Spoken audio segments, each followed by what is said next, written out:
What's up everyone on the internet? Thank you for making this video party. I'm so excited to upload this one for you guys because for this video we're going to be taking a look at the most recent season of RWBY, which just finished its 8th season, and holy crap, I'm still speechless. But before we go any further, for those of you who've never heard or even seen RWBY, I actually made a recap video that you can find in the description down below. So be sure to check out that video and don't forget to hit that like button. Anyway, Season 8 or Volume 8, however you want to interpret that, picks up right where we left off from Season 7, where RWBY and her friends have to fend off an entire army of Grimm, led by Salem, who's finally decided to make her grand entrance. And let me tell you, the first half of this season mostly revolves around Salem as she leads the charge as waves of monsters attack this floating city in the sky and the city beneath it, which definitely forces the team to stop and make a decision because at this point, they're not all on the same page. Do we evacuate the people in the lower city and get them to a safe place, or do we infiltrate the floating city and get a distress call sent out and hope that some of the other kingdoms hear it and send help? Well, it looks like it's time to split up because we follow this story from two different perspectives. While RWBY, Weiss, Blake, Nora, and Penny go to Atlas in order to get the distress signal sent out,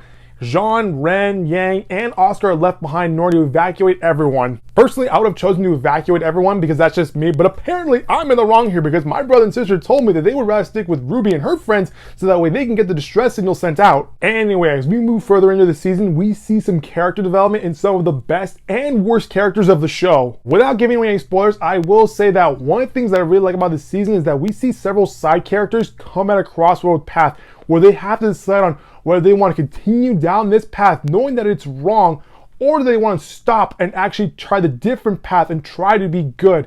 And oh my god, one character crosses the line between right and wrong, and it reminded me a lot about Injustice Gods Among Us, where Superman went rogue and started basically took over the entire world. And if you watch previous seasons of RWBY, you'll see how this one character started from a good path, but as we moved on in the series, you can see how this person started transitioning into basically down a dark path. Speaking of which, one of the other things that I really love about this season is that we finally get to see Cinder's backstory. If you watched my RWBY recap video, you'll probably know that I really love origin stories, especially for villains, because I really want to know, how did this one person turn bad? Well, we finally have our origin story for Cinder, and when you look at it, it's pretty much what you would expect since she's based off of Cinderella. We see her grow up in a high-class hotel and is being abused by her legal guardian and 2 daughters. But as we move further into the episode, we see that at one point there was some small amount of hope for Cinder to be a good person.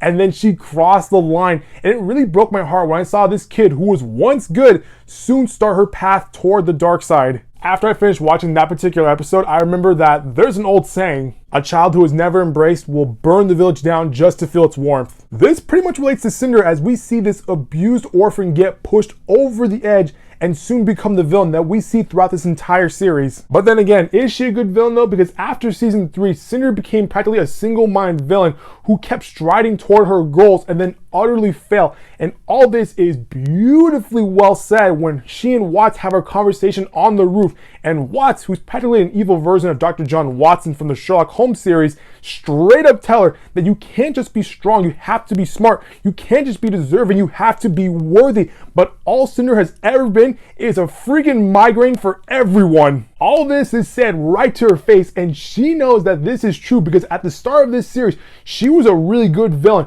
But as this series went on, we saw other characters who were much worse and more effective than her, and she went from a top tier villain and downgraded to a B tier villain. So it's good to see this character finally get some much needed development after seeing her get her butt kicked several times. However, with that being said, I'd be lying if I told you that I liked the season finale. After all the development she went through in this 8th season, I am both proud, but also really upset that she also got plot armor in the finale. I'm sorry, but there is no way that she should have been able to walk out of this fight alive, because when you look at her previous fights and other close encounters, she's pretty much lost almost every single time. So why should this fight be any different where she has the ability to walk away from this fight? I mean, where was the explanation in that? I guess she's going to have this incredible plot armor protecting her for the rest of this series, because I got a feeling that the showrunners are setting us up for this big final epic clash between RWBY and Cinder in the final season.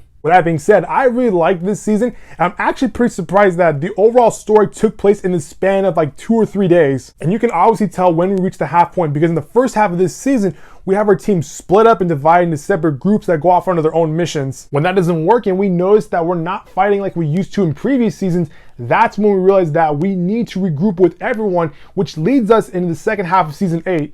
Oh yeah, there's also one moment that reminded me a lot of Rise of the Planet of the Apes, where we have this dialogue come out of nowhere and literally leaves you speechless. With that being said, looking back at this season and comparing it to other seasons, you can see how this show has grown and matured with its audience. Because in the first season, everyone was all happy, excited, and the tone was uplifting as we watched these kids fight monsters. Now, when you look at where we're at now in season 8, you can see how this show got mature as we see everyone deal with division and loss, as we see pieces in this chessboard play out and everyone's taking losses in this war. Oh yeah, and as if the showrunners thought that this wasn't enough, the final 2 episodes are meant to be watched in one sitting because holy crap, does it get dark and heavy. So overall, I really love this new season of RWBY, and I am both thrilled and heated after seeing Cinder's development throughout this entire season and where it eventually leads her. So it looks like we'll have to wait a while for season 9, so fingers crossed that it comes sooner rather than later.